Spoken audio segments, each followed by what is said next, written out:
சரி, இன்னைக்கு புதிய கண்ணோட்டம் பண்ண போகிறோம். புதிய கண்ணோட்டம் என்று சொல்லும்போது இன்னைக்கு ஒரு இது வரைக்கும் நம்ம பார்த்தது நம்முடைய உள்ளரங்கமான உலகத்தை பற்றி பேசுகிறேன், இன்னர் வேர்ல்ட் பற்றி பேசினேன். எப்படி உள்ளரங்கமான உலகத்தை நாம் மேய்ப்பத்துவத்தை நடத்த வேணும்னு நான் பேசினேன். ஞாபகம் இருக்கா உங்களுக்கு? அது ஏறக்குறைய 8 செக்ஷன் பேசினேன். உங்களுக்கு உண்மையிலே என்னோட அந்த செய்தி கேட்குறமா? இப்போ நமக்கு ஒரு ஆப்ஸ் இருக்குது, சிட்டி ஆஃப் டேவிட் ஆப்ஸ் இருக்குது. அந்த ஆப்ஸில் போட்டிங்கன்னா இந்த செய்தியெல்லாம் இருக்குது. ஓகே, நீங்கள் பின்தொடர்ந்து வரலாம். சரி, நான் ஒவ்வொரு காரியத்தையும் செய்தி கொண்டு வரும்போது சும்மா ஏதோ இன்றைக்கி திக்காம் பண்ணிட்டு நாளைக்கு என்ன பேசுவோம் அந்த மாதிரிலாம் வர மாட்டேன் நான். எனக்கு ஆண்டவர் பேசணும். ஏன்னா நான் என்னுடைய வழிமுறையிலே நான் கொண்டு வரலாம். ஆனால் ஆண்டவர் பேசும்போது அது சரியா இப்போ இன்னைக்குள்ள செய்தியை தேவன் என்னோட பேசின காரியத்தை வச்சு தான் உங்களோட பேச போகிறேன்.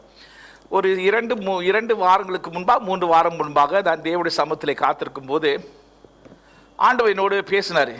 என்ன சொன்னார்? ஒரே ஒரு வார்த்தை தான் சொன்னார், அடைக்கல பட்டணம், சிட்டி ஆஃப் ரெஃப்யூஜ் என்ற வார்த்தை எனக்கு கொடுத்தாரு. அப்போ அடைக்கல பட்டணம் என்று சொல்லும்போது எனக்கு உடனே என்னோட மைண்டில் நிறைய காரியத்தை அப்படியே வரைபடத்தை கொண்டு வந்துட்டார். அடைக்கல பட்டணம், சிட்டி ஆஃப் ரெஃப்யூஜ். இந்த அடைக்கல பட்டத்தை கொடுத்து நான் பேச போறேன். கவனமாய் கேளுங்க. ஏன் இந்த அடைக்கல பட்டணம்? why the city of refuge? நான் சொன்ன மாதிரி கொடிய காலத்திலே ஜனங்கள் தப்பி செல்ல, ஜனங்களுக்கு பாதுகாப்பு கொடுக்க கர்த்தர் ஒரு அடைக்கல பட்டத்தை எடுக்க போறார். God is going to build a city of refuge in the moment of difficult times or parallel times, the Bible says. அந்த ஒரு சூழ்நிலைக்குள்ளே நாம் போக போறோம். அதான் நீ பாத்தீங்கன்னா வரைபடத்தை பாத்தீங்கன்னா என்ன பண்ணுங்க, என்ன பாக்குறீங்க? ஸோ இதெல்லாம் ஆண்டு என்னோட பேசுகிற காரியத்தை அது மையமாக ஜெபிச்சு ஆண்டு சமூகத்தில் காத்திருந்து என்ன செய்யணும். நீங்கள் பார்த்தீங்கன்னா சில வேளையில் ஒரு சில பாகத்தை தான் ஆண்டு கொடுப்பாரு. God always give us jigsaw puzzle. அந்த ஒரு பார்சல் கொடுக்கும்போது நம்ம என்ன செய்யணும்? கீழ்ப்படியணும். கீழ்ப்படிஞ்சா தான் அடுத்த படியை தேவன் கொடுப்பாரு. கீழ்ப்படியாத போது ஆண்டவர் செய்ய மாட்டார். அது ஒரு வார்த்தையா இருக்கலாம். அந்த ஒரு வார்த்தையை வச்சு நம்ம ஜெபிச்சு ஆண்டவர் நிறைய காரியத்தை காண்பிக்கும் போது நம்ம அதை செயல்படும் போது ஆண்டவர் நம்மை நம்பி நிறைய காரியங்களை கொடுக்கலாம். He can give us more revelation, more insight. விளங்க உங்களுக்கு? அப்ப தேவன் பேசுகிறவரா இருக்கிறார்.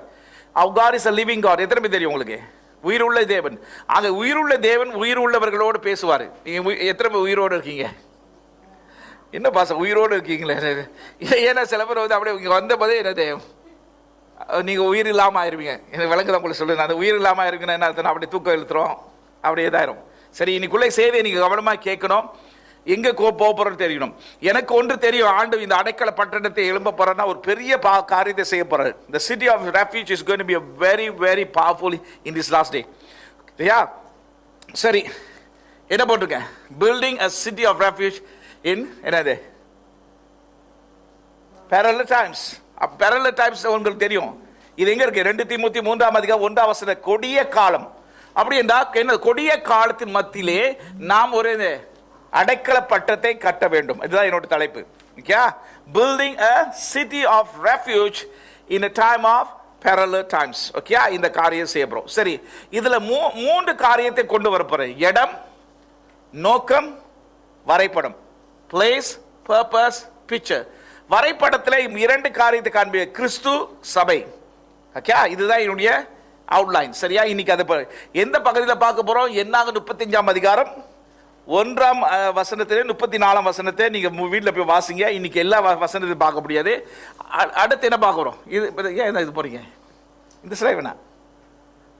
ஓகே, யோசுவா புத்தகம் 20ஆம் அதிகாரம் 1ஆம் வசனத்திலே 1ஆம் வசனத்தை 1லேருந்து 9 வாசிச்சிங்கன்னா இது அடைக்கல பட்டணத்தை, சிட்டி ஆஃப் ரெஃப்யூஜ். இன்னும் சில வசனங்கள் இருக்கு. இதை இந்த குறிப்பிட்ட இந்த பகுதியை பார்த்தீங்கன்னா ஆண்டவர் என்ன ஒரு அடைக்கல பட்டணத்தை செய்ய சொல்றார். சரி, முதலாக நம்ம என்ன செய்யறோம்? நான் உங்களுக்கு சில காரியங்களை நான் இங்கே என்னுடைய நோட்ஸில் எழுதியிருக்கேன். அதை நான் தமிழில் சொல்கிறேன். நம்ம இன்னும் 2 கண்ணோட்டத்தை பார்க்க போகிறோம். அப்படின்னா இந்த அடைக்கல பட்டணம் என்று சொல்லும் போது, சிட்டி ஆஃப் ரெஃப்யூஜ் என்று சொல்லும் போது, பழைய ஏற்பாடு நமக்கு நிழல். The Old Testament is a shadow of the coming Messiah. அப்படின்னா இயேசு கிறிஸ்து வருக்கு முன்பாக பழைய ஏற்பாடு நமக்கு நிழல். இப்போ உதாரணமாக ஆசாரிப்பு கூடாரம், டெபனக்கல். அந்த ஆசாரிப்பு கூடத்தை பார்த்தீங்கன்னா அந்த ஆசாரிப்பு கூடாரம் வந்து எப்படி இஸ்ரவேல் ஜனங்கள் தேவனை ஆராதிக்க வேண்டும்னு கற்றுக் கொடுத்தாரு. அது உண்மைதான், நம்ம அதோட முடிக்கல. ஆனா அந்த ஆசாரிப்பு கூடத்தில் கிறிஸ்து இயேசு வெளிப்படுறாரு. அப்ப பழைய ஏற்பாடிலே God used picturing form to tutor the peoples. அப்படி என்றால் தங்களுடைய ஜனங்களுக்கு வரைபடம் மூலமாக, அடையாளம் மூலமாக, சின்னம் மூலமாக அவர் கற்றுக் கொடுக்கிறார். என்ன கற்றுக் கொடுக்கிறார்னா, இந்த வரைபடத்தை எல்லாம் நீங்க பாக்குறீங்க, இந்த வரைபடத்துக்கு உரிமையாளர் ஒருவர் வரப்பார், அதுதான் இயேசு கிறிஸ்து. அப்ப ஆசாரிப்பு கூடாரத்தை பாத்தீங்கன்னா ஒவ்வொரு தட்டுமட்டங்களும் இயேசு கிறிஸ்துவை வெளிப்படுது. The tabernacle is actually every utensils reveal Jesus Christ. அது விளங்க உங்களுக்கு? சரி, இன்னொரு காரியம், பழைய ஏற்பாடு 5 விதமான பலிகள் உண்டு. 5 kind offering. இந்த 5 விதமான பலிகளை நம்ம பலியாய் பார்த்தோம் என்றால் பலியா தான் பார்ப்போம். ஆனா அந்த பலிக்குள்ள யாருக்கா? இயேசு கிறிஸ்து இருக்காரு. அப்ப 5 பலிகளுக்குள்ள இயேசு மறைவிடமா இருக்கிறார், அவர் காட்சி அளிக்கிறார். சரியா? அது விளங்க உங்களுக்கு? அது மட்டும் இல்ல, பழைய ஏற்பாட்டிலே ஒவ்வொரு நபர்களுடைய வாழ்க்கையை பார்த்தீங்கன்னா இயேசு கிறிஸ்துவை நிழலாய் காண்பிக்கிறார். மோசே இயேசுவை காண்பிக்கிறார், யோசேப் இயேசுவை காண்பிக்கிறார், ஆபிரகாம் இயேசுவை அப்படி என்றால் ஒவ்வொரு நபர்களும் சரி, ஒவ்வொரு வரைபடமும் சரி, ஒவ்வொரு நிகழ்ச்சியும். இப்ப பண்டிகை, ஃபீஸ்ட் ஆஃப் த லார்ட், அந்த பண்டிகை பார்த்தீங்கன்னா 3 விதமான பண்டிகை. the Passover, the Pentecost and the Tabernacle. இது 3 விதமான பஸ்கா பண்டிகை, என்னது பெந்திகோஸ்ட் பண்டிகை, கூடார் பண்டிகை. இந்த 3 பண்டிகை பாத்தீங்க இயேசு கிறிஸ்துவை தான் காண்பிக்குது. அப்படி என்றால் முழு வேதமும் ஒரு நபரை தான் காண்பிக்குது. பழைய ஏற்பாட்டில் யார? It's Jesus. If you read the Old Testament you couldn't find Christ, then something wrong with your study of the word. உங்க வேத புத்தகத்திலே பழைய ஏற்பாடு 39 புத்தகத்தை நீங்க வாசிக்கும் போது அதுல இயேசு கிறிஸ்துவை நீங்கள் காணாவிட்டால், அப்படி என்றால் நீங்க படிக்கிற யாத்திரை சரியில்லை என்று சொல்லுவேன். Your journey in reading the Bible is wrong. விளங்க உங்களுக்கு? சரி, இப்ப அது மையமா பேச, இப்ப என்ன சொன்ன, அடைக்கல பட்டணம், அது ஆண்டவராக இயேசு கிறிஸ்துவை காண்பிக்குது. The city of refuge is represent Christ. அது உங்களுக்கு காண்பிக்கிறேன். ரொம்ப பேர் அதை பாசிக்கும் போது அடைக்கலப்பட்ட ஆண்டவையை அடைக்கலப்பட்ட கவனமாக கேளுங்க. ஆண்டவர் எது செய்தாலும் ஒரு காரியத்தை தான் காண்பிக்கிறார். பிதாவாக தேவன் ஒரு காரியத்தை செய்தார் என்றால் குமாரனாக தேவனை காண்பிப்பார்.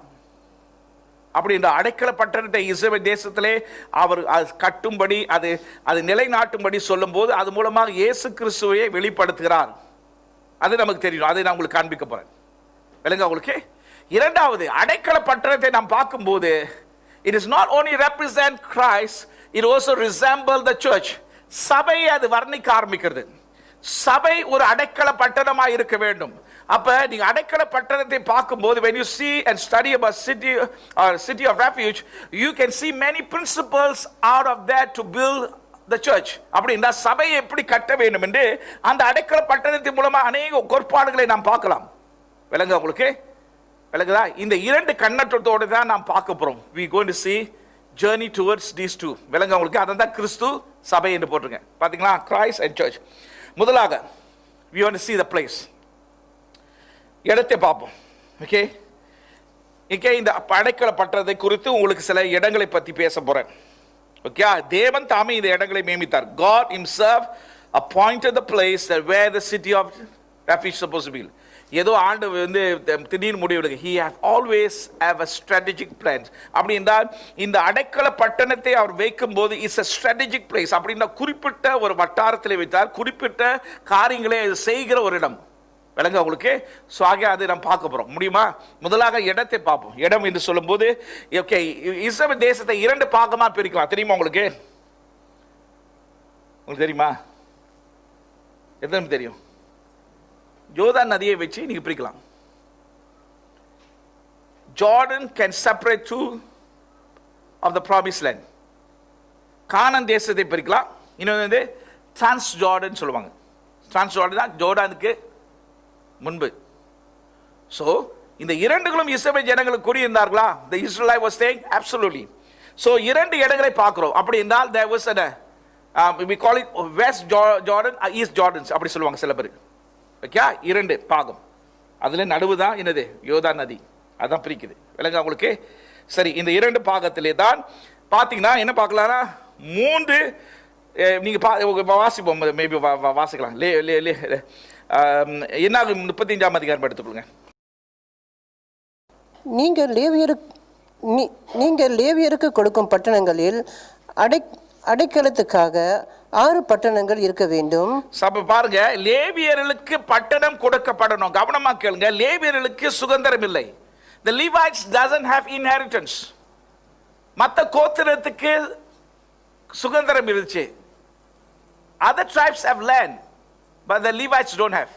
ஆனா ஆண்டவர் என்ன சொல்றாருன்னா, மத்த இஸ்ரவேல் ஜனங்களை பார்த்து சொல்றாரு, இஸ்ரவேல் ஜனங்களை சொல்றாரு, தயவு செய்து இஸ்ரவேல் ஜனங்களோடு பேசு, மற்ற கோத்திரத்தோடு பேசி என்ன செய்ய, லேவியருக்கு நீ என்ன செய்யணும், அவர்கள் மத்தியிலே பங்கிட்டு லேவியருக்கு என்ன கொடுக்கணும், 48 நகரம் சொல்றாரு. ஆனா அது தொடர்ந்து வாசிங்க, 6-7 வாசிச்சிருக்கேன், நான் சொல்றேன். நீங்கள் லேவியருக்கு கொடுக்கும் பட்டணங்களில் அடைக்கலத்துக்காக 6 பட்டணங்கள் இருக்க வேண்டும். கொலை செய்தவன் அங்கே தப்பி ஓடி போகிறதற்கு அவைகளை குறிக்க கடவீர்கள். அவைகள் அல்லாமல் 42 பட்டணங்கள் அவர்களுக்கு கொடுக்கப்பட வேண்டும்.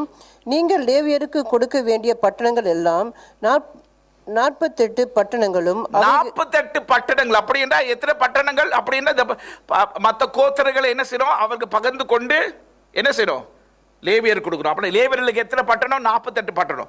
48 பட்டணத்துக்குள்ளே 6 பட்டணம் பிரிக்கப்படணும். அதான் அடைக்கல பட்டணம். Within the 48 city, 6 cities were called the city of refuge. விளங்குது உங்களுக்கு? எத்தனை விளங்குது? So 48 பட்டணம், அந்த பட்டணத்துக்குள்ளே 6 பட்டணங்கள் அவர்கள் ஒதுக்க வேண்டும். சரியா? சரி, அதுதான். சோ 6 பட்டணங்கள். சரி, யோசுவா புத்தகம் 20ஆம் அதிகாரம் 6-7 வாசிங்க. நீங்கள் நியாயம் விசாரிக்கும் சபைக்கு முன்பாக அவன் நிற்கும் வரைக்கும் அந்நாட்களில் இருக்கிற பிரதான ஆசாரியன் மரணமடையும் வரைக்கும் அவன் அந்த பட்டணத்திலே குடியிருக்க கடவன். சரி, 7-8 வாசிங்க. அப்படியே அவர்கள் நப்தலியின் மலை தேசமான கலிலேயாவில் உள்ள கேதேசையும், கேதேஸ் என்ற தமிழ் சொல்லு, ஆங்கிலத்தை என்னது, கடாஸ். ஓகே, அது வந்து வடபகுதி, நார்த். ஓகே, இது இங்க இருக்கு, வெஸ்ட் ஜார்டன்ஸ். வெஸ்ட் ஜார்டன்ல 3 பட்டணங்களை பத்தி சொல்றாரு. வாசிங்க ஸ்டார். 3 பட்டணங்கள். ஷிக்கிம் என்ற ஒரு பட்டணத்தை சொல்றாரு. வேற வாசிங்க. இப்ராஹிம் பட்டணத்தை சொல்றாரு. வாசிங்க ஸ்டார். எப்ராஹிம் மலை தேசத்தில் உள்ள சீகேமையும், யூதாவின் மலை தேசத்தில் உள்ள எப்ரோனாய். சரி, சீக்கிம், எப்ரான், இந்த 3 இடங்கள் என்ன பக்கம், வெஸ்ட் ஜார்டன்ஸ். இந்த இடத்துல 3 பட்டணங்கள். ஓகே, சரி. இப்ப அடுத்து ஈஸ்ட் ஜார்டன்ஸ். ஓகே, ஈஸ்ட் ஜார்டன் கிழக்கு. அப்படி வாசிங்க, சொல்ல வாசிப்போம். கீரியாத் அர்பாவையும் ஏற்படுத்தினார்கள். எரியோவில் இருக்கும் யோர்தானுக்கு அக்கறையான கிழக்கிலே ரூபன் தேசத்தில் இருக்கும் சமபூமியில் வனாந்தரத்தில் உள்ள பேசேரையும் காத் தேசத்திற்கும் இருக்கும் கீலேயத்தில் உள்ள ராமோத்தையும் என்ற இடம், அந்த இடத்துல ஒண்ணு இருக்கு. இது வந்து என்னது, ஈஸ்ட் பகுதி. ஓகே, அடுத்து மனசே தேசத்தில் இருக்கும் பாசானில் உள்ள கோலன். ஓகே, அது ஒரு பகுதி. ஸோ இதை வந்து வீட்டில் போய் வாசிங்க. தமிழில் கொஞ்சம் கஷ்டமாக இருக்கும், ஆங்கிலத்தில் வச்சு நம்ம பேசுகிறோம். ஓகே, 3 பட்டணங்கள். ஒரு பட்டணம் என்ன கிழக்கில், இது ஈஸ்ட் அண்ட் வெஸ்ட், இதே தான் இருக்கு. ஓகே, ஸோ இந்த பட்டணங்களுடைய இடம் கவனமாக கேளுங்க. இந்த பட்டணோட இடங்கள் வந்து தேவன் தீர்மானம் எடுத்தப்பட்ட இடங்கள். அது மட்டும் இல்லை, அந்த விசேஷமான இடங்கள், அந்த இடத்துல சில காரியங்கள், அதோட இடத்துடைய பேர்கள் முக்கியமான இடங்கள், அதை வைத்து நம்ம பார்க்க போகிறோம். சரியா? இப்போ என்ன பார்த்தோம், இடங்கள் எத்தனை பார்த்தோம், 48 பட்டணங்கள் மத்தியிலே 6 பட்டணங்கள் என்னது, அடைக்கல பட்டணம். விளங்க உங்களுக்கு? சரியா? ஓகே, இப்போ என்ன செய்ய போகிறோம், இந்த அடைக்கல பட்டணம் எதுக்காய் செய்யப்பட்டது, என்ன நோக்கம், வாட்ஸ் த பர்பஸ்? ஓகே, அந்த நோக்கத்தை நான் உங்களுக்கு சொல்ல விரும்புகிறேன். முதலாக வாசிப்போம், மேபி வாசிக்கலாம். அதே என்ன புத்தகம் எடுத்துங்க, என்ன 6ஆம் வசனத்தை வாசிங்க, 15ஆம் வசனத்தை வாசிங்க. நீங்கள் லேவியருக்கு கொடுக்கும் பட்டணங்களில் அடைக்கலத்துக்காக 6 பட்டணங்கள் இருக்க வேண்டும். கொலை செய்தவன் அங்கே தப்பி ஓடுகிற போது, கொலை செய்தவன் அங்கு போய் தப்பி போய் ஓடி போகிறதற்கு அவைகளை குறிக்க கடவீர்கள். அப்படின்னா கொலை செய்கிறவனுக்கு அது ஒரு அடைக்கலம் கொடுக்கிற இடம். கவனமா கேளுங்க. கொலை செய்கிறவன் என்று சொல்லும்போது அது விளக்கத்தை நான் கொடுக்கிறேன். முதலாக என்ன சொல்ற, கொலை செய்கிறவன் அது ஓடி போய் என்னது, தங்கு இடம். இங்க வந்து சிங்கப்பூர்ல கொலை செஞ்சா உங்களுக்கு ஒரு இடம் இருக்கு, எங்க சிறைச்சாலை, அது சொல்லலாரு, இது சிறைச்சாலையிலே. ஓகே, கவனமாக கேளுங்க. ஸோ 6ஆம் வசனம் 15ஆம் வசனத்தை வாசிங்க சார். கைப்பிசகாய் ஒருவனை கொன்றவன் எவனோ அவன் அங்கே ஓடிப்போய் இருக்கும்படிக்கு அந்த 6 பட்டணங்களும் இஸ்ரவேல் புத்திரருக்கும் உங்கள் நடுவாக இருக்கும் பரதேசிக்கும் அந்நியனுக்கும் அடைக்கல பட்டணங்களாய் இருக்க வேண்டும். ஒருவேளை கேட்பீங்க, ஏன் பாஸ்டர் கொலை செய்வனுக்கு அந்த அடைக்கல பட்டணம் தேவை? முதலாக 2 கொலை செய்வர்களிலே 2 பாகம் உண்டு. 2 killers, 2 types of killer. முதல் கொலை செய்கிறவன் என்ன அறிந்து செய்கிறான், திட்டம் போட்டு செய்கிறான், என்னது பழி வாங்குறதோடு செய்கிறான், ஆயுதத்தை பயன்படுத்துகிறான். that is actually intentional with weapons and what premeditation. so அவங்களுக்கு ஆண்டவர் அதுக்கு அதே 16ஆம் வசனத்தில் பதில் கொடுக்கிறார் பாருங்க. 15 வாசிங்க, 16 வாசிங்க. ஒருவன் இரும்பு ஆயுதத்தினால் ஒருவனை வெட்டினால் அவன் செத்து போனால் வெட்டினவன் கொலை பாதகனாக இருக்கிறான். கொலை பாதகன் கொலை செய்யப்பட வேண்டும். கொலை செய்ய வேண்டும் அப்படி என்ன என்னது? திட்டமிட்டு கொலை செய்கிறவர்கள், அப்படி என்றால் திட்டமிட்டு பழி வாங்க உணர்ச்சியோடு ஆயுதத்தோடு பயன்படுத்த அவனை கொலை செய்ய திட்டம் செய்கிறவனுங்க என்ன சொல்ற ஆண்டவர்? அவனுக்கு தண்டனை என்ன? அவனும் கொலை செய்ய வேண்டும். ஏன்னா அந்த நாட்களில் போலீஸ்லாம் இல்லை, தெரியும் உங்களுக்கு, இஸ்ரவேல் தேச போலீஸ் இல்லை.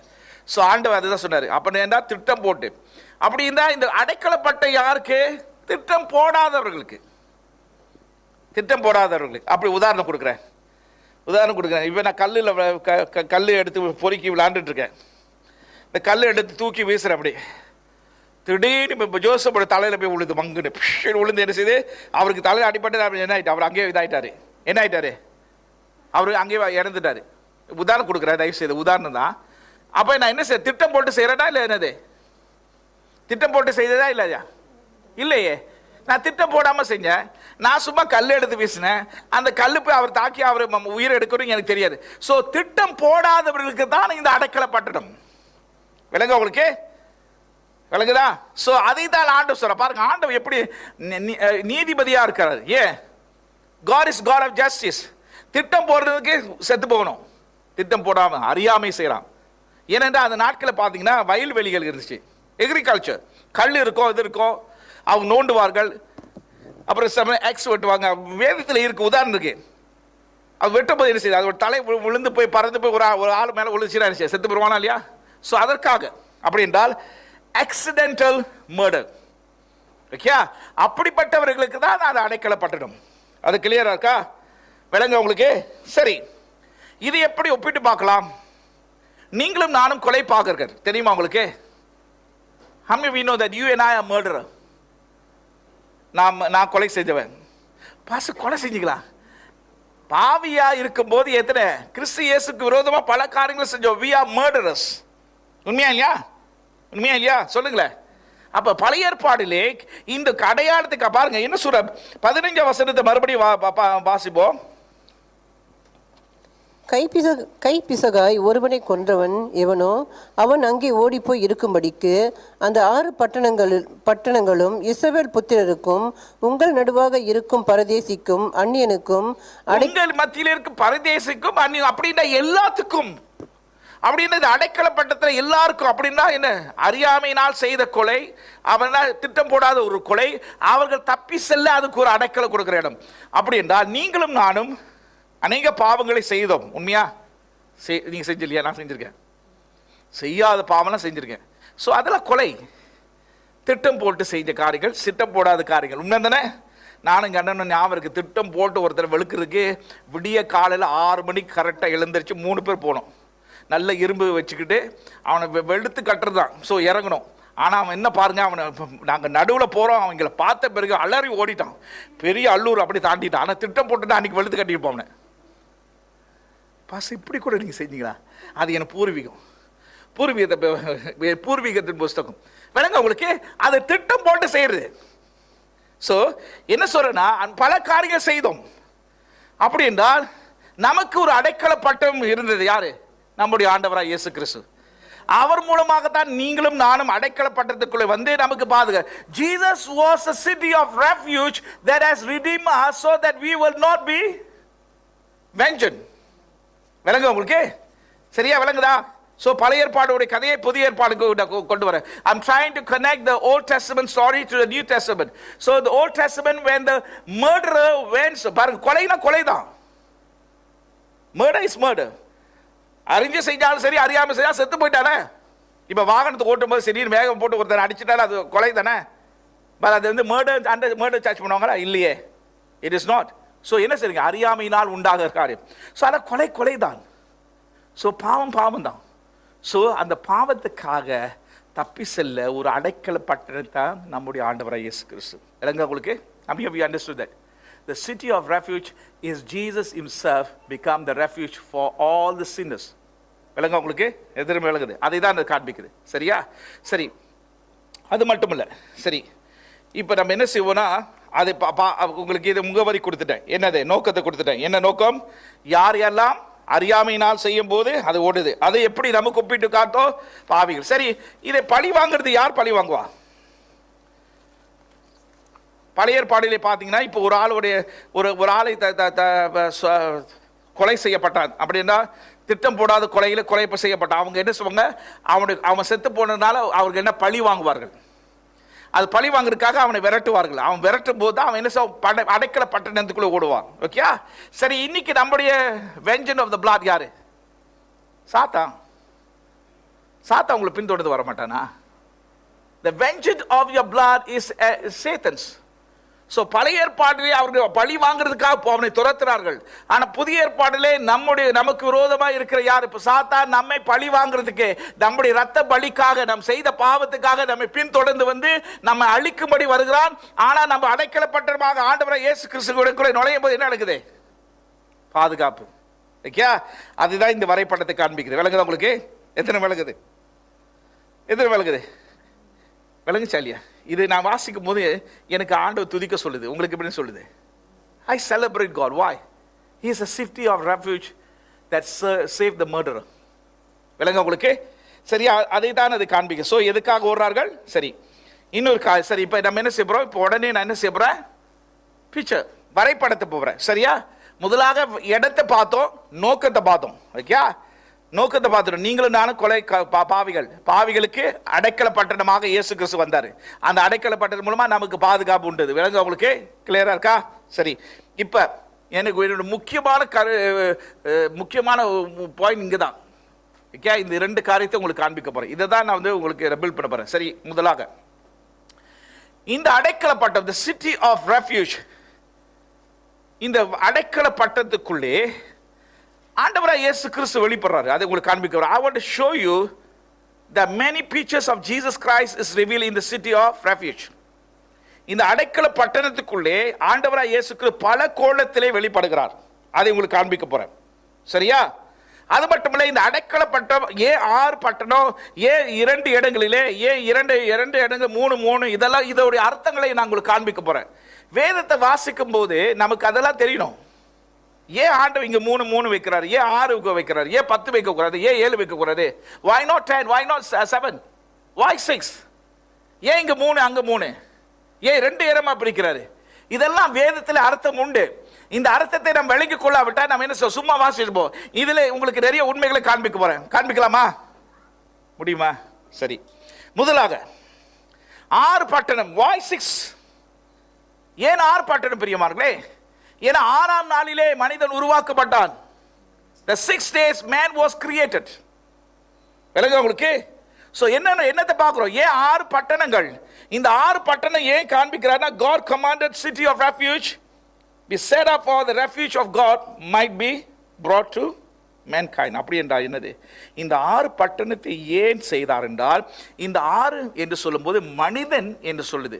அப்படி இந்த மனிதனை, மனுக்குலத்தை மீட்கும்படி அந்த பட்டணத்தை உருவாக்கினார். விளங்குதா உங்களுக்கு? விளங்குதா? அதான் 6. கிளியரா இருக்கா? 6 signify man. ஸோ 6 பட்டணங்கள்? இந்த 6 பட்டணம் சொல்லும்போது மனிதனுக்காக உண்டாக்கப்பட்டது. ஏன்? why this city of refuge? 6. why? so that God can redeem man. That's why city of refuge was built 6 places. விளங்க உங்களுக்கு? எத்தனை விளங்குது? ஸோ இப்போ அடுத்த விளங்குதா உங்களுக்கு? 6 என்று சொல்லும்போது மனுக்குலம். அப்படி இந்த 6 பட்டணம் இதுக்காக ஆண்டவர் தாமே அவர்களை மீட்கும்படி அவர்கள் நடுவிலே அந்த பட்டணத்து மூலமா செயல்படுறார். God wants to redeem mankind through the city of refuge. So he became the city of refuge so that he can redeem mankind. அதுதான் நான் அதை காண்பிக்குது. விளங்குதா உங்களுக்கு? கிளியரா இருக்கா? ஓகே, அடுத்த காரியம். why அந்த பட்டணங்கள் என்னது? 2 இடங்கள் சொன்னேன், ஈஸ்ட் அண்ட் வெஸ்ட். உண்மையா 2 இடங்களில் வைக்கப்பட்டது. ஒன்று இங்கே 3, இங்கே 3. ஏன் இங்கே 3 இங்கே 3? ஏன் 4 7 வைக்க முடியாது? ஏன் வைக்க முடியாது? அதுக்கு அர்த்தம் இருக்கு. 3 என்ன சொல்லும்போது திருத்துவத்தின் தேவன். 3 always signify Trinity. அப்படி என்றால் திருத்துவத்தின் தேவன் அடைக்கல பட்டணமாக தன்னுடைய ஜனங்கள் மத்தியிலே செயல்பட விரும்புகிறார். The God of Trinity wants to become refuge of city of refuge in the midst of mankind so that they can minister to man and deliver man. விளங்குதா உங்களுக்கு? அப்படி என்றால் திருத்துவத்தின் தேவன் என்ன செய்கிறார் என்றால் அடைக்கல பட்டணமாக பூமியில் வந்து அடைக்கல பட்டணமாக இருந்து மனு குலத்தை மீட்கவும் அவர்களை விடுதலையாக்கும்படி செயல்படுகிறார். What a wonderful thing. It's a celebration moment. நீங்க எப்படி பார்க்குறீங்களா? I worship God when I understood this. Wow. அப்படி என்றால் Father is working, Son is working, Holy Spirit is working. பிதாவாக திட்டத்தை போட்டாரு, குமாரான தேவன் திட்டத்தை அமலுக்கு கொண்டு வந்தாரு, ஆவியான தேவன் இயேசு கிறிஸ்து செய்ததை தொடர்ச்சியாக சபைக்குள்ளே செய்து கொண்டிருக்கிறார். What a combinations. What a unity among the Father, Son and the Holy Spirit. They are working together just for the mankind. இங்கு கைகளை தூக்கி ஆராதிக்க வேண்டிய இடம் பிரியமானவர்களே. It's time to lift up hands and say, God, I worship you. அப்படி என்றால் எப்படி மனுக்குலத்தை அவர் நேசிக்கிறார் பாருங்க. How did God so much love mankind? He says, let the Father, Son and the Holy Spirit work. அதான் 3 விளங்குதா உங்களுக்கு? விளங்குதா? ஓகே, அடுத்து ஏன் 2 இடங்களிலே வேதத்திலே பார்த்தீங்கன்னா ஒரு சாட்சி, ஒரு கோர்ட்ல சாட்சி கொடுக்கணும். வேதம் சொல்லுது சாட்சி கொடுக்கணும்னா 2 பேர் 3 பேர் தேவை. 2 and 3 witnesses necessary to be witness. So ஏன் ஆண்டவர் 2 இடத்துல வச்சிருந்தார்? அது சாட்சி கொடுக்குது. எதை சாட்சி கொடுக்குது? தேவன் அடைக்கல பட்டணமா இருக்கிறார், தேவன் உன்னுடைய அடைக்கலமா இருக்கிறார், அந்த அடைக்கலம் தேவன் உண்மையில் நேசமா இருக்கிறார், அந்த அடைக்கலம் தேவன் உனக்கு அடைக்கலம் கொடுக்க விரும்புகிறார் என்று ஒரு சாட்சி அது. So what is 2 is mean? It means testifying and witnessing. So the city of refuge is testifying, witnessing that God is the refuge. உண்மையாலையா இந்த காலகட்டத்திலே தேசங்களுக்கு அது தெரியணுமா? Nations need to know. Absolutely. தேசங்களுக்கு இது அவசியம். ஏன் இந்த தேசத்தில் தேசம் என்னது? அடைக்கலப்பட்டது. The nations are crying out for refuge. The only place refuge is been given is the city of refuge. இயேசு கிறிஸ்து தான். விளங்க உங்களுக்கு? எத்தனை விளங்குது? விளக்கத்தை கொடுத்துறேன்னா 6னா என்ன பார்த்தோம், 3னா என்ன பார்த்தோம், 2னா என்ன பார்த்தோம். சரி, இன்னொரு சில காரியங்களே சொல்ல வரும். இந்த பட்டணங்களை பார்த்தீங்கன்னா பக்கத்துல தான், கிட்ட தான், சேம் டிஸ்டன்ஸ். அப்படி என்றால் அப்படின்னா 3 இடங்கள் இருக்கு. அப்படி என்றால் ஜனங்களுக்கு அப்படி என்றால் ஒருவன் கொலை செஞ்சுட்டான். அப்படி என்றால் திட்டம் போடாமல் ஒரு கொலை செய்யும் போது அவன் செய்துட்டான்னா அவன் அடைக்கல பட்டணத்தை நோக்கி ஓடணும். அது ஓடணுமா? அதுக்கு வந்து 1 நாளுக்குள்ள உள்ள இடமா இருக்கும். அப்படின்னா ஓடி போய் சேருகிற ஒரு நேரத்தை உருவாக்கியிருக்காரு. What a god is. அப்படின்றா என்ன அர்த்தம் தெரியுமா? It is accessible. அப்படி என்றால் கிட்டே பகுதியா பக்கத்திலே இருக்கிறாரு. அந்த அடைக்கலப்பட்ட ஏன் பக்கத்தில் இருக்குன்னா ஜனங்கள் தப்பி செல்ல, ஜனங்கள் ஆதரவு கிடைக்க, ஜனங்களுக்கு அடைக்கலம் கொடுக்க பக்கத்திலே தான் இருக்கிறார். So what is a wonderful. எப்படி பாருங்க வேதம் என்ன செய்யுது. அப்படின்றா நம்முடைய ஆபத்து காலத்திலே ஆண்டவர் நம்ம பக்கத்தில் இருக்கார். தெரியுமா உங்களுக்கு? நமக்கு தெரிய மாட்டேன். நமக்கு நம்ம ஆபத்து காலம் whenever we are in danger, trouble time, God is beside us, but we doesn't know. அதை தான் இந்த சத்தியத்தை வலியுறுத்துது. ஸோ பாருங்க, அப்ப ஆண்டவர் மோசே இடத்துல சொல்லும் போது குறிப்பிட்டு இந்த காரியத்தை சொல்லும் போது அதுல அவர் அர்த்தங்கள் இருக்கு. There's a meaning behind. ஏன் இந்த பட்டணங்கள் ரொம்ப தூரமா இருக்கக்கூடாது, ஜனங்களுக்கு பக்கத்திலே இருக்க வசதியா இருக்கணும் சொல்றாருன்னா, ஏனென்று ஆபத்து காலத்தில் அவர் அறியாமையில் இருக்கிறார், பக்கத்தில் இருக்கிறார் என்று ஒரு உண்மையை தான் அது வலியுறுத்தாரு. So that's true that the city of refuge is saying. விளங்க உங்களுக்கு? So let me tell you, God is so near you, and that's what it mean. விளங்க உங்களுக்கு? அது மட்டும் இல்லை, முழு கானான் தேசமும் ஜார்டன் பகுதியும் அந்த பட்டணத்தை வச்சிருக்காரு. அப்படின்னா என்ன அர்த்தம்? Spread over. அப்படி என்றால் ஆண்டவர் முழு இஸ்ரவேலை முற்றிலுமாக அவர் அடைக்கலமாக இருக்கும்படி இந்த 6 பகுதியிலே அவர் இருக்கிறார். What a wonderful Jesus is. He's spreading over the nations of Israel. That's why he wants 6 cities. 6 பட்டணங்கள் ஏன் முக்கியமாக குறிப்பிட்ட இடத்துல தேர்ந்தெடுக்கிறார்னா, குறிப்பிட்ட இடத்திலும் தேசம் முழுவதும் அவர் அடைக்கல பட்டணமாக அவர் பாதுகாப்பாக இருக்கும்படி இந்த அடைக்கல பட்டணம் மூலமாக வெளிப்பார். ஸோ என்ன சொல்றேன்னா, தேசத்துக்கு பாதுகாப்பு சபை. நம்புறீங்களா? சபை அடைக்கல பட்டணம். தேசத்துக்கு பாதுகாப்பு எது? இயேசு கிறிஸ்து. அப்படின்னா பாதுகாப்பு எங்கு உண்டு பிரியமார்களே? சபை. அப்ப சபைக்குள்ளே நாம் ஈடுபாடு இல்லாவிட்டா பாதுகாப்பு இல்லை. when you are not engaging in the church you have no more safety. இந்த வேதத்தை வாசித்து பாருங்க. அவன் என்ன சொல்ற, அவன் கொலை பாதகன் வந்து திட்டம் போடாம கொலை செய்தவன் வந்து அந்த பட்டணத்துக்கு போகும்போது அந்த பட்டணத்துக்குள்ளே அவன் இருந்தா தான் பாதுகாப்பு. வசனத்தை வாசிக்க அது போட்டிருக்கு. until he remain in the city is safety.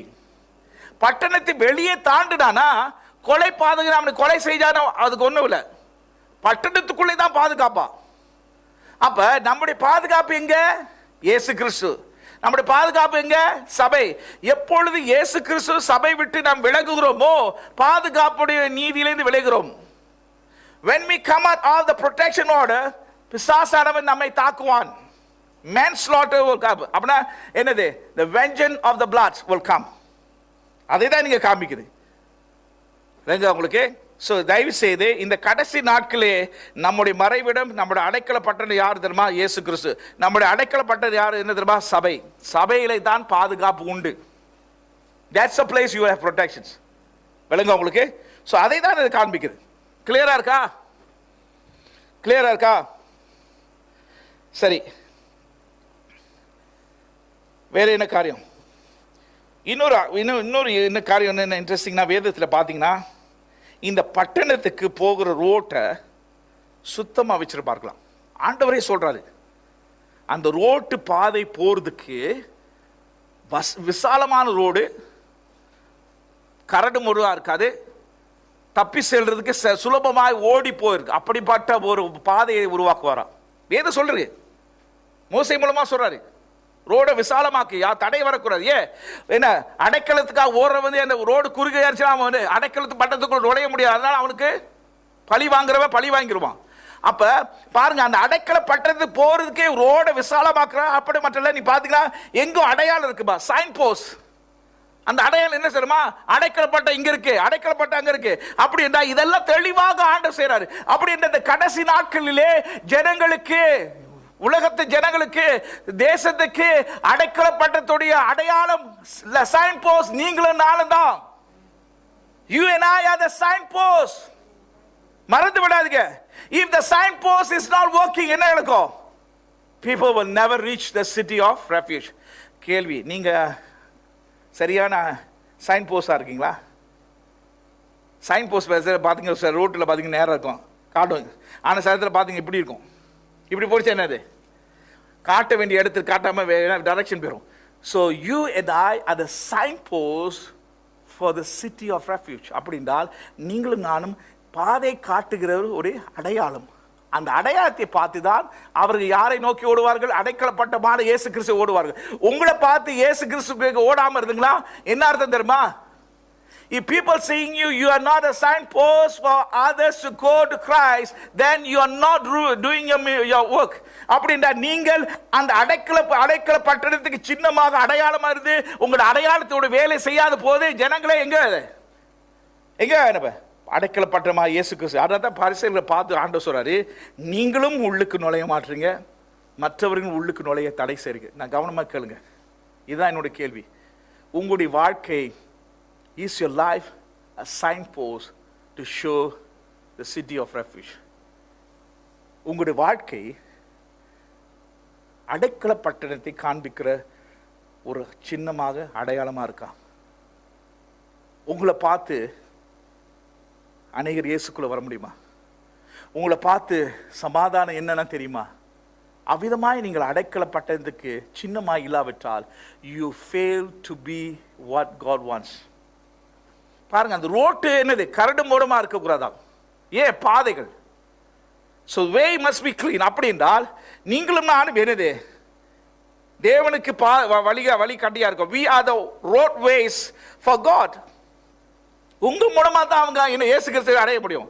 சின்னமா இருக்கீங்க, ரோடா இருக்கீங்க. ரோடு கரடு போறதுச்சுன்னா என்னது, சரியா வாகனம் போக முடியாது, சரியா ஓட முடியாது. ஸோ இதை தான் வழி கொடுத்தது. ஸோ தயவு செய்து இது வரைக்கும் நீங்கள் அது மாதிரி இல்லைன்னா அதை பற்றி பேச வேணாம். இனிமே நீங்கள் ஒரு முடிவு எடுக்கணும். You must make a choice that I want to be a signpost, அடையாளம் சின்னமாக. I want road way that will shows the city of refuge. விளங்குதா உங்களுக்கு? எதிர் விளங்குதா?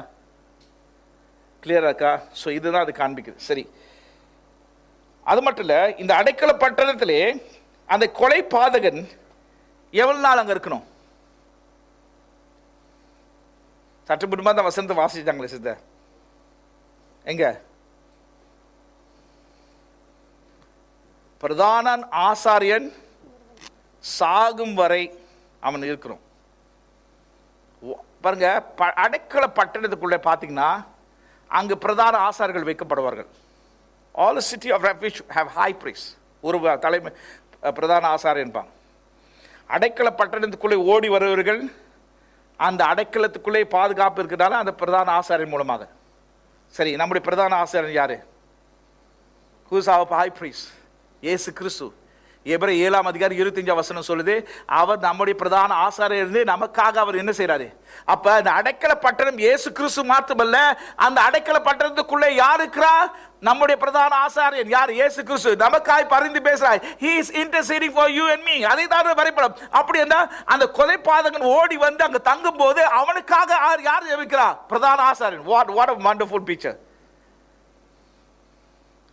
உங்களுக்காக மற்றவங்க ஜெபிக்கிறாங்களே இல்லையோ, but let me tell you, somebody is praying for you. யாரு? எபிரேயர் 7:25 வாசிப்போம்.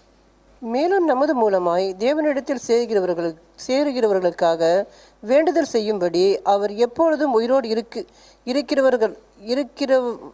இருக்கிறவராகையால் அவைகளை முற்றிலும் ரட்சிக்க வல்லவருமாய் இருக்கிறார். அவர் நமக்கு என்ன செய்றாரா? பரிந்து பேசுகிறார். யாரு? தேவனிடத்திலே சேருகிறவர்களுக்காக பரிந்து பேசுகிறாரா?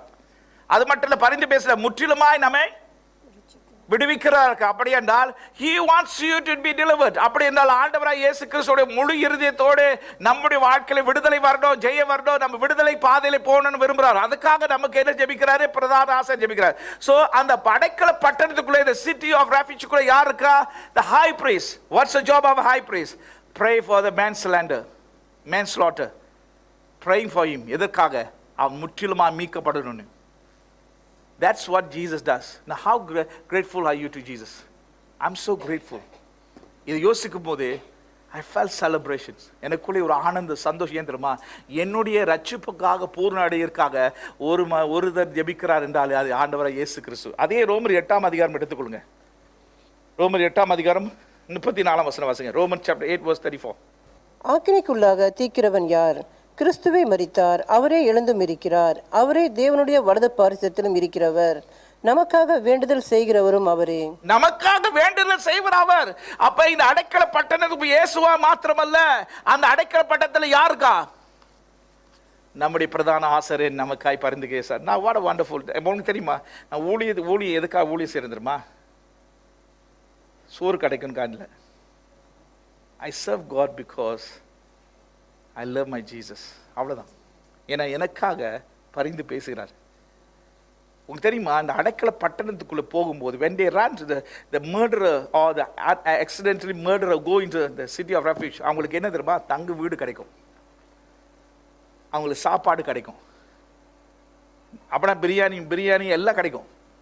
நான் போய் சொல்ல இருக்கு பாருங்க. கொலை பாதகனுக்கு, ரத்த சிந்தனவனுக்கு எப்படிப்பட்ட ஒரே உபசரிப்பு பாத்தீங்களா?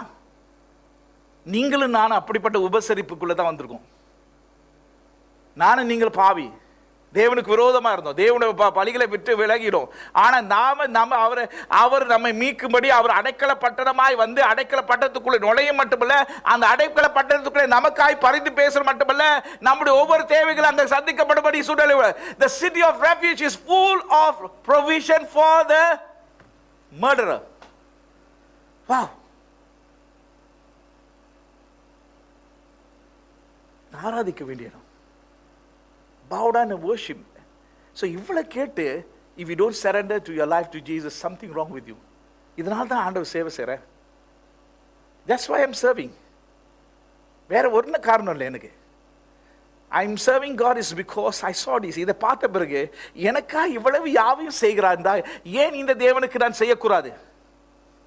ஏன் இந்த தேவனுக்கு நான் முற்றிலும் அர்ப்பணம் செய்யக்கூடாது? Why not I surrender my life to this God who become the city of refuge, he become the high priest and even provide. அவர் எனக்காக அடைக்கல பட்டணமாக மனிதனுடைய சாயல் எடுத்து வந்து அடைக்கல பட்டணமாக வந்தாரு. அது மட்டும் இல்ல பிரதான ஆசாரியர் இருந்து இந்த பூமி நிமித்தத்துல பரலோகத்துல இன்னும் ஜெபித்துக் கொண்டிருக்காரு. அது மட்டும் இல்ல அந்த அடைக்கல பட்டணத்துக்குள்ள எனக்கு எல்லா தேவைகளை சந்திக்கும்படி எனக்கு எல்லா தேவைகளை வச்சிருக்காருன்னா இந்த தேவனுக்கு நான் கீழ்ப்படிய கூடாதா? இந்த தேவனுக்கு நான் பணிவிடை செய்ய கூடாதா? Why not? What a magnitude of his love. அப்படி அன்பே சிகரத்தை பாருங்க. யாராவது கொலைக்காரனுக்கு இந்த மாதிரி சேவை செய்வீங்களா? You will do? That is Jesus. அதுதான் ஆண்டவராகிய இயேசு கிறிஸ்து. That's make me to serve him.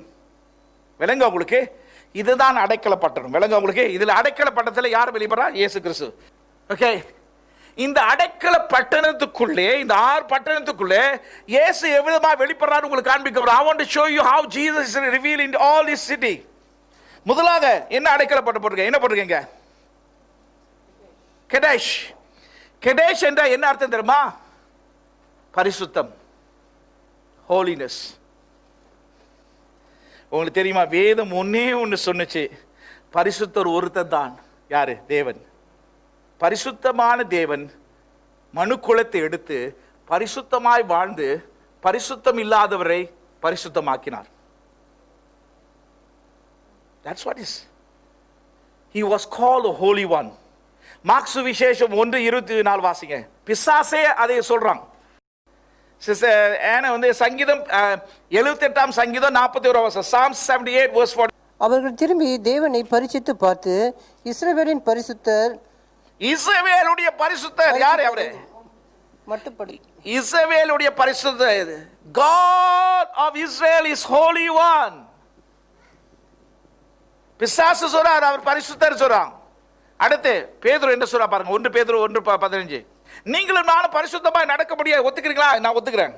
I admit myself I cannot live holy.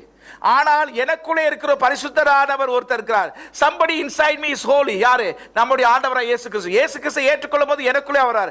அது மட்டும் இல்ல, இயேசு மட்டும் இல்ல, பரிசுத்த ஆவியானவர் எனக்குள்ளே வரார். when the Holy Spirit is holy and Jesus holy, the Father is holy, இதே அவர்கள் எனக்குள்ளே வாசம் செய்யும் போது அவர் மூலமாக நான் பரிசுத்தமாக வாழ முடியும். I can live holy through them. நீங்க சொந்த முயற்சியில பரிசுத்தமாக வாழ முடியாது. so அவர் மாத்திரம் தான் பரிசுத்தர். So what makes me to walk in holy is because of the Holy One. So அப்படி இந்த கடாஷ் என்று சொல்லும்போது என்ன தெரியுமா, ஆண்டவர் அந்த அந்த என்னது அந்த அடைக்கல பட்டணத்துக்குள்ளே பரிசுத்தராக வெளிப்படுறாரு. பரிசுத்தம் இல்லாதவர்கள் அந்த பரிசுத்தரை ஓடி போய் அவருக்குள்ளே நுழையும் போது அந்த பரிசுத்தரை பார்க்கும் போது நான் அதமானேன். யார் சொன்னா? சங்கீத யாரு? ஏசாயா தீர்க்கதரிசி சொன்னா, ஐயோ நான் அதமானேன், பரிசுத்தர் பரிசுத்தர் என்று சொல்லும் போது. அப்படி என்றால் அந்த அடைக்கல பட்டணத்திற்குள்ள நீங்க போகும்போது, when you run to the city of refuge, when you see the Holy One, you crumble yourself, you bow down yourself and you repent and say, God, I'm not holy. அதான் பேதுரு சொன்னான். என்ன சொன்னா? ஆண்டவரே நான் பாவி, I'm a sinner, depart away from me. வேதம் சொல்லி அவரை நாம் காணும்போது அவரை போல மாறலாம். when we behold him we will be like him. so அந்த பரிசுத்தத்தை, பரிசுத்தமானவரை பார்க்கும்போது நம்முடைய பரிசுத்தத்தை பார்ப்போம். நமக்கு அதமானம் சொல்லுவோம், ஆனால் அதமானம் மட்டுமல்ல, அவருடைய பரிசுத்த அங்கேயே நமக்கு போட்டார். உண்மையா? we was received the garment of holiness. யாருடையது? அவருடையது. விளங்க உங்களுக்கு? அப்போ முதலாக என்ன பார்க்கிறோம்? அவர் பரிசுத்தமாக வெளிப்பட்டார். அடுத்து என்னது? ஷிக்கிம். ஷிக்கிம்னா என்ன தெரியுமா? தோள்பட்டை. அப்படின்னா கழுத்துக்கு உள்ள பகுதியில் என்னது? தோள்பட்டை தானே இருக்கு, ஷோல்டர். சரி, இந்த தோள்பட்டையை குறித்து நான் உங்களுக்கு காண்பிக்க போறேன். தோள்பட்டையிலே முதலாக ஆண்டவராக இயேசு கிறிஸ்து ஏசாயா 53:4 எப்படி வரும்? பாவத்தை சுமக்கிறவரா இருந்தாரு. a sin bearer. அதான் ஏசாயா 53:4 வாசிங்க. மெய்யாகவே அவர் நம்முடைய பாடுகளை ஏற்றுக்கொண்டு நம்முடைய துக்கங்களை சுமந்தார். சுமந்தார். எங்க? தோள்பட்டையிலே சுமந்தாரு. so he is a sin bearer. அப்படி என்ற அந்த அடைக்கல பட்டணத்துக்குள்ளே நான் பாவியா ஓடும்போது பாவத்தை என் குற்றபலமாய் போகும்போது என்னை பாவத்தை சுமக்கிறவரை நான் பார்க்கும்போது என் சுமைகளை அவர் கையில கொடுக்கலாம். I need not to carry the burden of sin. He is a carrier of my sin. அவ்வளவுதான். விளங்குதா உங்களுக்கு? So he is a அடுத்து அவர் பாவத்தை சுமக்கிறவர். He is not only sin bearer but he is also a sustainer. எங்க இருக்கு? ஏசாயா 28:16 வாசிங்க. ஆதலால் கர்த்தராகிய ஆண்டவர் உரைக்கிறதாவது, இதோ அஸ்திபாரமாக ஒரு கல்லை நான் சியோனிலே வைக்கிறேன், அது பரீட்சிக்கப்பட்டதும் விலையேற பெற்றதும். அஸ்திபாரமா வைக்கிறார். என்னத கல்லை? அந்த கல்லு தான் யாரு? இயேசு கிறிஸ்து. அந்த அஸ்திபாரத்தில் மேலே இருக்கும்போது நாம் விழமாட்டோம். உண்மையா? அப்ப என்ன பார்க்குறோம்? நம்மை சுமக்கிற பற்ற பாவத்தை சுமக்கிற மட்டும் இல்லை, இஸ் அ சப்ஸ்டெய்னர். நான் சொன்ன ஞாபகம் இருக்கா உங்களுக்கு? அந்த அடைக்கல பட்டணத்துக்குள்ளே நுழையும் போது அவர் பிரதான ஆசாரம் அல்ல, நமக்கு தேவையான எல்லா காரியத்தையும் வச்சுருக்காரு. தங்கும் இடம், சாப்பிட்றது. பார்த்தீங்கன்னா அந்த அடைக்கல பட்டணத்தை வாசித்து பார்த்தீங்கன்னா அதோட இடம் மாற்றம், அதோடைய அகலத்தை பார்த்தீங்கன்னா பெரிய அகலமான இடம். ஸோ அப்படி என்றால் அங்குள்ள எல்லா காரியத்தையும் ருசிக்கும்படி, அப்படி என்றால் he is a sustainer of you. அப்படி என்றால் உனக்கு தேவையானதை கொடுக்க வல்லவராக இருக்கிறார். ஆக கவலைப்பட வேண்டாம். why are you worried about so many things? he is a sustainer. அதான் மூளைக்கல் அஸ்திபாரமா இருக்கிறாரு. அப்படி என்றால் அவர் சுமைக்க உங்களுடைய பாவத்தை சுமக்க. he is not only carrying a burden, he carries your needs. உன் தேவையை சுமந்திருக்கார் பிரியமார்களே. அங்கதான் சிலுவையில் சொன்னார், எல்லாம் முடிந்தது சொன்னாரு. he have all the sufficient thing to provide you. ஏன் நாளை தினத்தை குறித்து கவலைப்படுற? சங்கீத சுவிசேஷ புத்தகம் சொல்லுது, மத்தேயு சுவிசேஷம். why are you worried about tomorrow? ஏனென்றால் நமக்கு ஒன்று தெரிய மாட்டேது. என்னது? நம்மை சுமக்கிறவர் ஒருத்தர் இருக்கிறார். he is a sustainer. பாவத்தை சுமக்கிற மட்டும் இல்ல, நம் தேவைகளுக்கு சுமந்து நம் தேவைகளை கொடுக்கிறவராக இருக்கிறார். மூன்றாவதாக அதே ஏசாயா தீர்க்கதரிசி புத்தகம் 9:6 வாசிப்போம். நமக்கு ஒரு பாலகன் பிறந்தார், நமக்கு ஒரு குமாரன் கொடுக்கப்பட்டார், கர்த்தத்துவம் அவர் தோள்களின் மேல் இருக்கிறது. கர்த்தத்துவம் அவர் தோள் மேல் இருக்கிறது. அப்படிதான் சொல்லுது. கர்த்தத்துவம் என்னது? the government of God.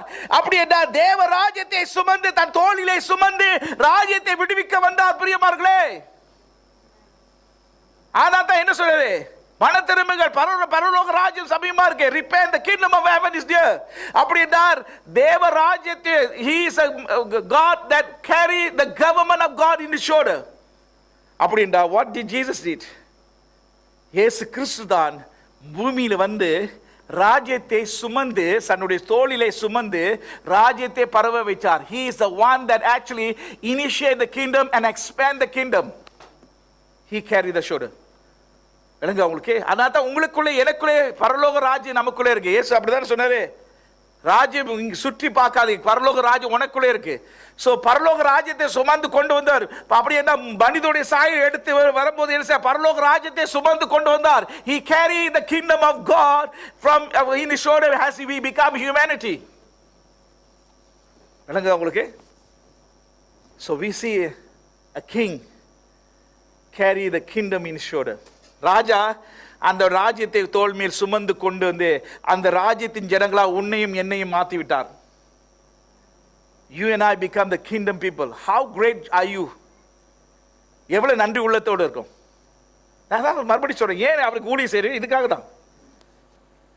I serve God because I'm grateful to God. ஏன் தெரியுமா? பிசுமாரியான இருந்த ஆளை என்னது இன்னைக்கு ராஜ்யத்துடைய பிள்ளையா மாத்திருக்கான். ஏன்? ராஜ்யத்தை தோளில் சுமந்து வந்து மனு சாயல் எடுத்து ராஜ்யத்தை விடுவிக்க என்னது சிலுவையிலே மரணத்தை சந்திச்சார். and through that he says, Father, it's finished, and he finished your work so that kingdom will become real in your life. ராஜ்யம் உனக்குள்ளே வர வேண்டும் என்று விரும்புகிறார். விளங்க உங்களுக்கு?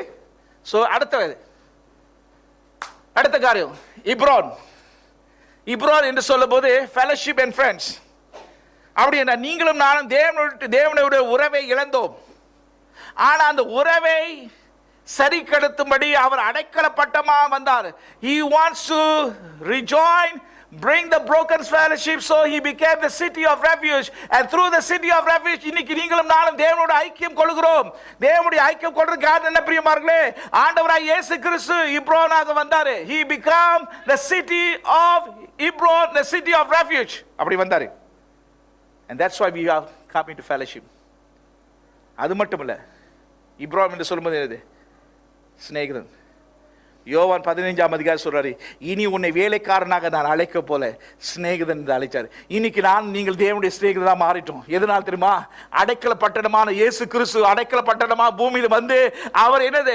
நம்முடைய உறவை பிதாவுடைய உறவை வைக்கப்பட்டல நம்மை தேவனுக்குள்ளே சிநேகித்துவை நடத்தினார். அப்படி என்றால் இப்படிப்பட்ட செய்த தேவனுக்கு நீங்க ஏன் பணிவிடை செய்யக்கூடாது? இப்படிப்பட்ட தேவனுக்கு ஏன் கீழ்ப்படிய கூடாது? Why? இதுதான் என்ற கேள்வி. That's my question. He bring the fellowship back. நீங்களும் நானும் சிநேகிதன். ஆபிரகாம் பார்த்து சொல்ற என்னுடைய சிநேகிதன் என்று சொல்றார். மோசேயை பார்த்து சொல்ற என்னுடைய சிநேகிதன் சொன்னார். புதிய ஏற்பாட்டில் நீங்களும் நானும் அவருடைய சிநேகிதன். We are the friend of God. விளங்கு உங்களுக்கு? அடுத்த காரியம். மூச்சு எழுந்துரு. அடுத்து என்னது? வாசிக்கல? யாராவது வாசிக்கிற சத்தமா? மூணாவது, நாலாவது. பிசா என்ன தெரியுமா? பிசா என்று சொல்லும் போது ஸ்ட்ராங் ஹோல்ஸ், கண்மலை. அப்படி என்றால் அசைக்க முடியாத ஒரு கண்மலை இருக்கிறார். அதான் இயேசு கிறிஸ்து. அந்த கண்மலைக்குள்ள எதுக்காக வரும்? பாதுகாப்பு. அப்படி என்றால் பூமியில என்ன வேணுமா, கொரோனா வைரஸ் நடக்கலாம், எது தலைக்கில மாறலாம். ஆனா அடைக்கலப்பட்டத்துக்குள்ள போனா எது கொரோனாவும் சரி, எதுவாலும் சரி அசைக்க முடியாது. ஏன்னா அசைக்கப்பட முடியாத கண்மலை ஒருவர் இருக்கிறார். He is a stronghold in the time of what? அதுதான் சங்கீதம் 9ஆம் சங்கீதம் எடுங்க. நினைக்கிறேன் 9ஆம் சங்கீதம் 9ஆம் வசனம் நினைக்கிறேன். வாசிங்க அதை. Psalms 9, I think so it says. சிறுமைப்பட்டவனுக்கு கர்த்தர் அடைக்கலமானவர். சிறுமைப்பட்டவருக்கு கர்த்தர் அடைக்கலமானவர். நெருக்கப்படுகிற காலங்களில் அவரே தஞ்சமானவர். நெருக்கப்பட்ட காலத்தில் அவரே தஞ்சமானவர். அப்படின்னு அடைக்கலமானவர். He is your refuge and your fortress in the day of your trouble. Trouble cannot shake you, my brother. உபத்திரம் பிரச்சனை உன்னை அசைக்க முடியாது. ஏன்னா அசைக்கப்படாத ஒருவர் உள்ள இருக்க யாரு? அவர் தான் உன்னுடைய என்னது? அடைக்கல பட்டணம். He is your strongholds. So இந்த அடைக்கல பட்டணத்தில் அவர் அடுத்து என்னமா? ரமூட் என்ன தெரியுமா? எல்லாம் நாய் பேர் மாதிரி இருக்குல்ல. ரமூட்னா எப்ரே ரமூட்னா எக்ஸால்டட். எக்ஸால்டட் என்ன தெரியுமா? உயர்த்தப்பட்டவர். உங்களுக்கு தெரியுமா ஆண்டவராய் இயேசு கிறிஸ்து உயர்த்தப்பட்டவராக இருக்கிறாரு? தெரியுமா உங்களுக்கு? அப்போஸ்தலர் நடவடிக்கை 5:32 வாசிங்க. Acts 5:31. இப்பொழுது நான் உங்களுக்கு சொல்லுகிறது என்னவென்றால், இந்த மனுஷனுக்குள் குற்றம் செய்யா இந்த மனுஷருக்கு ஒன்றும் செய்யாமல் இவர்களை விட்டு இந்த யோசனையும் இந்த கிரியையும் மனுஷனால் உண்டாயிருந்ததானால் ஒளிந்து போவோம். ஆனால் பிலிப்பியர் புத்தகம் எல்லா நாமத்துக்கு மேலான நாமத்தை உயர்த்தப்பட்டார். He is exalted one. அதை ஏசாயா 57:15 வாசிங்க. Isaiah 57:15. நித்தியவாசியும் பரிசுத்தர் என்கிற நாமம் உள்ளவராகிய மகத்துவமும் உன்னதமானவர் சொல்லுகிறார். மகத்துவமானவர் உயர்த்தப்பட்டவர் ஆங்கிலத்தை சொல்லுது exalted one. அப்படின்றால் அவர் உயர்த்தப்பட்ட ஸ்தானத்தில் இருக்கிறார். அதே எபேசியர் 1 வாசிங்க. எபேசியர் 1ஆம் அதிகாரம் திறந்துங்க. எல்லா துரைத்தனங்களுக்கும் அதிகாரத்துக்கும் வல்லமைக்கும் கர்த்தத்துவத்துக்கும் இம்மையில் மாத்திரமல்ல மறுமையிலும் பேர் பெற்றிருக்கும் எல்லா நாமத்திற்கும் மேலாய் அவரை உயர்ந்திருக்கத்தக்கதாக. தொடர்ந்து படிக்க. அப்ப எங்க இருக்காரு? உயர்ந்திருக்கத்தக்கதாக எங்க இருக்காரு? அவர் உன்னதங்களே உயர்ந்தத்தக்கதாக. In order for him to exalt in the உன்னதங்கள் அப்படினா he seated in heavenly places, he been exalted. அப்படினால் அந்த அடைக்கல பட்டணத்தை பார்க்கும்போது உயர்ந்தவரை நீங்க பார்க்க போறீங்க. You going to see the exalted one. அதை உங்களுக்கு அப்புறமே தொடர்பா காண்பிக்க போறேன். I will connect with the church. எப்படி காண்பிக்க போறேன்? அப்படினால் உயர்த்தப்பட்டவர். கடைசியா சொல்லுமா இது வாசிப்பா. கோல்னா என்னது? கோல் அல்லது கோல்னா என்ன தெரியுமா? சந்தோஷம், joy. How many of you know Jesus is the ultimate joy? என்னுடைய சந்தோஷத்துக்குள்ளே பிரவேசி என்று சொன்னாரு. யார பாத்தே? உண்மை உத்தமன் உள்ள ஊழியக்காரன். என் சந்தோஷத்திலே பிரவேசி. That you know that greater joy is Jesus? He is a joy. Another யோவான் 15 உங்க சந்தோஷம் பூர்ண அடையும்படி you have joy to be full. அப்படி இந்த பூர்ண சந்தோஷத்தை நிறைவான சந்தோஷத்தை உடையவர் ஒருத்தர் தான். The joy of the Lord is your strength. So தேவன் தான் சந்தோஷம். ஸோ அப்போ பார்த்தீங்கன்னா இந்த அடைக்கல பட்டணத்துக்குள்ள இயேசு எப்படி வெளிப்படுறாரு, இன்னும் நிறைய காரியம் பேசலாம். ஓகே, அடுத்த காரியம் போவோம். சபையை குறித்து பேச போகிறேன். இப்போ சபையை குறித்து பேசிட்டு முடிக்க போகிறேன். ஸோ இப்போ சபை எப்படி இருக்கு, ஓகே, சபையை பற்றி பார்ப்போம். கடேஸ் என்று சொல்லும்போது என்ன சொன்ன, கடேஸ் என்ற வார்த்தையை சொல்லும்போது நீங்கள் பார்த்தீங்கன்னா டு கான்செக்ரேட், அப்படின்னா வேர் பிரிப்பது, டு sanctify, வேர் பிரிப்பது, சுத்திகரிப்பது, கடேஸ் என்று சொல்லும்போது. அது மட்டும் இல்லை, வேர் பிரிக்கப்பட்டது. அப்படி என்றால் அடைக்கலப்பட்டம் இயேசு கிறிஸ்து மட்டுமல்ல, அடைக்கலப்பட்டம் சபை. அப்படின்றா இங்க ஒரு கோட்பாடு பார்க்குறேன். இந்த கடைசி நாட்கள் சபை வேர் பிரிக்கப்பட்ட சபையா இருக்கணும். உலகத்தோடு வேஷத்தை ஒத்தம் தரிக்காதபடி உலகத்தை விட்டு வேர் பிரிக்க வேண்டும். So the words qadesh means holy, consecration or set apart. அப்படின்னா set apart என்ன அர்த்தம், வேர் பிரிக்கப்பட்டு. ஸோ அப்படின்னா இந்த கடைசி நாட்கள் அடைக்கலப்பட்டது எது, what is the city of refuge? Church.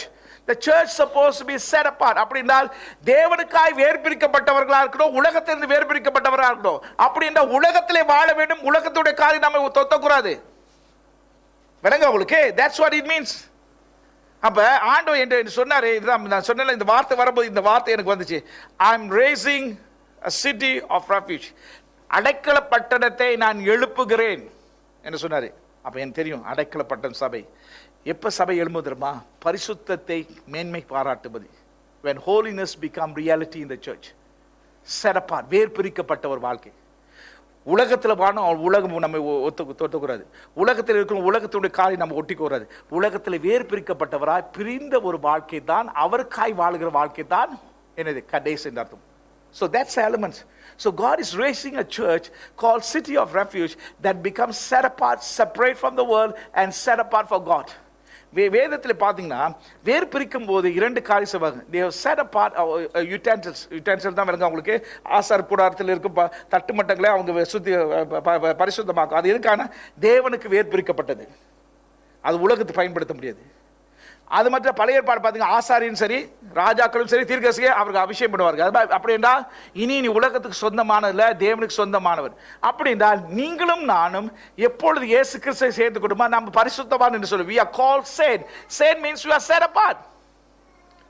that means உலகத்தோடு ஒத்து வாழக்கூடாது. உலகத்துடைய பாவனை, உலகத்தின் பேச்சு, உலகத்தின் சிந்தை நமக்குள்ள இருந்துச்சுன்னா வேர் பிரிக்கப்படவில்லை. அப்படின்னா நாம் என்ன செய்ய, அடைக்கல பட்டணமாய் நாம் இருக்க முடியாது. விளங்க உங்களுக்கு? அடுத்த காரியம்,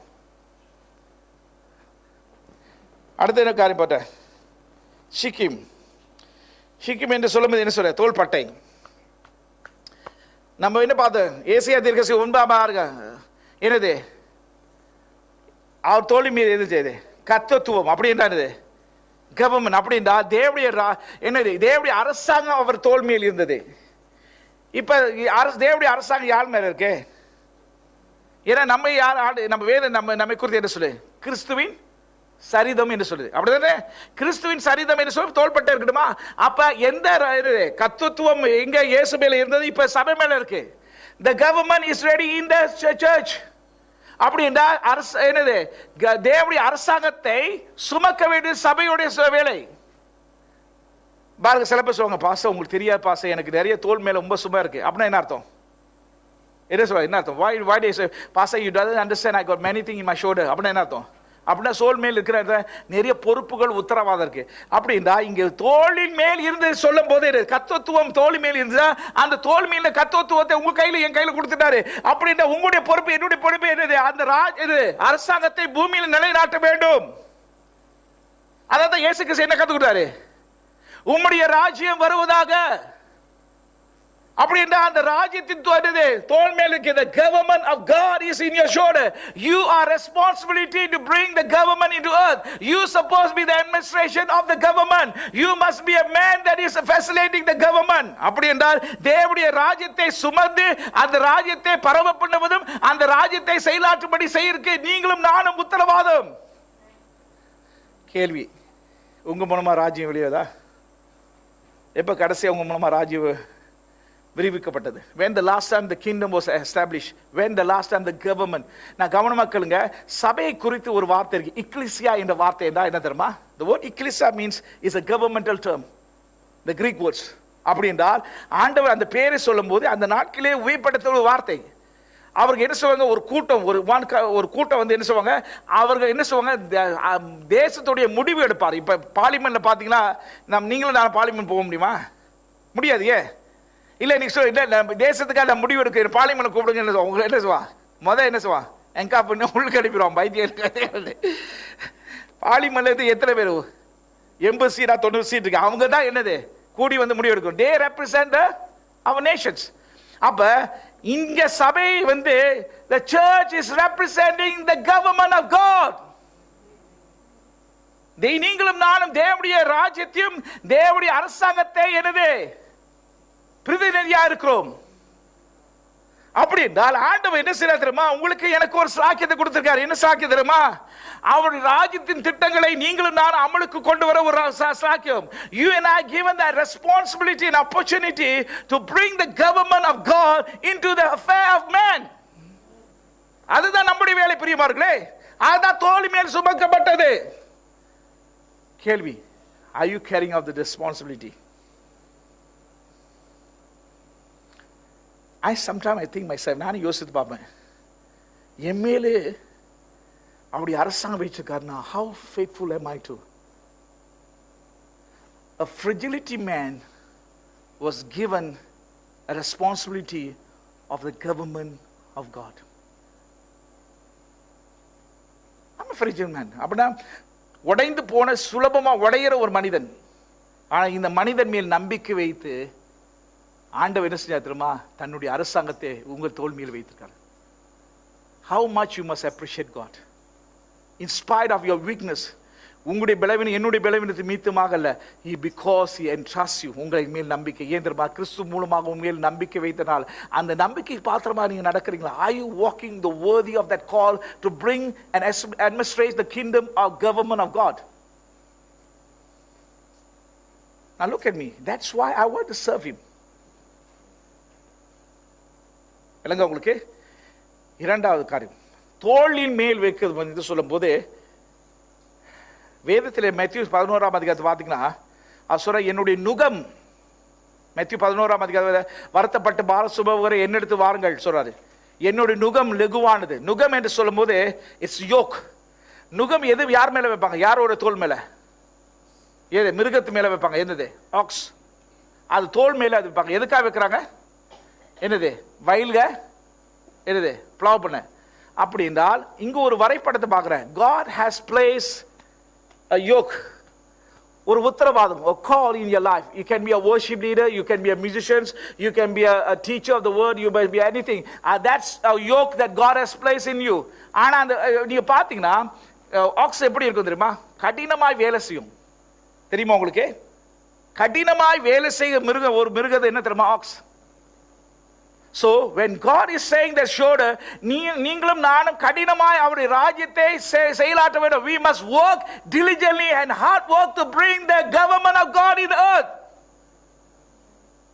அதை தான் தேவன் நம்ம தோளின் மேல் வைக்கிறாரு. That's what God. அடுத்த காரியம் இப்ரான் என்னது? இது ஃபெலோஷிப்.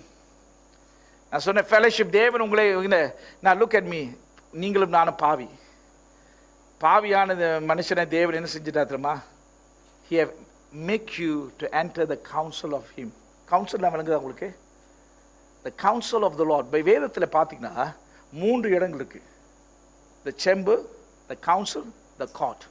இந்த 3 இடங்கள் இருக்கு. That's called spiritual dimension. அந்த ஸ்பிரிச்சுவல் டைமென்ஷன்ல ஆண்டவர் கவுன்சில் என்ன தெரியுமா? கவுன்சில் வந்து நீங்கள் வேதத்தை வாசித்து பார்த்தீங்கன்னா தானியேல் புஸ்தகத்தில் போட்டிருக்கு 7ஆம் அதிகாரத்தில். அதில் சொல்லுது எல்லாரும் சிங்காசனத்தில் அமர்ந்தார்கள், புஸ்தகம் திறக்கப்பட்டு. That's a place. அப்படி என்றால் இப்போ பார்லிமெண்ட் எப்படி பார்லிமெண்ட் இஸ் ஆன் சொல்லுவாங்க பார்த்தீங்களா? பார்லிமெண்ட் எல்லாரும் உட்காராங்க. எதுக்காக எடுக்கிறாங்க? முடிவு எடுக்கிறாங்க. Council. That's what is mean. அப்படி என்றால் ஆண்டவர் அவருடைய ஆலோசனை சங்கத்திலே உங்களையும் என்னையும் ஒரு பிரதிநிதியாக தெரிஞ்சு கொண்டார். Wow wow wow wow, what is this? A weak man able to do mistake, but God entrusts. பலவீனமானவன் பலவீனத்தை தப்பு செய்ய வாய்ப்பு உண்டு. ஆனாலும் நம்மை நம்பி என்ன செய்யற தெரியுமா? நீ என்னுடைய ஆலோசனை சங்கத்தில் ஒரு பங்காளி. அப்படி என்றால் அதான் இயேசு என்ன சொன்னாரு? பிதா எதை சொன்னாரோ, பிதா எதை செய்தாரோ அதை செய்தேன். What Jesus is trying to say is, I went to the counsel of the Father, I saw what the Father does, and what the Father say, I bring it down. Now look at me, that's a greater life. That's a greater life that God has called you.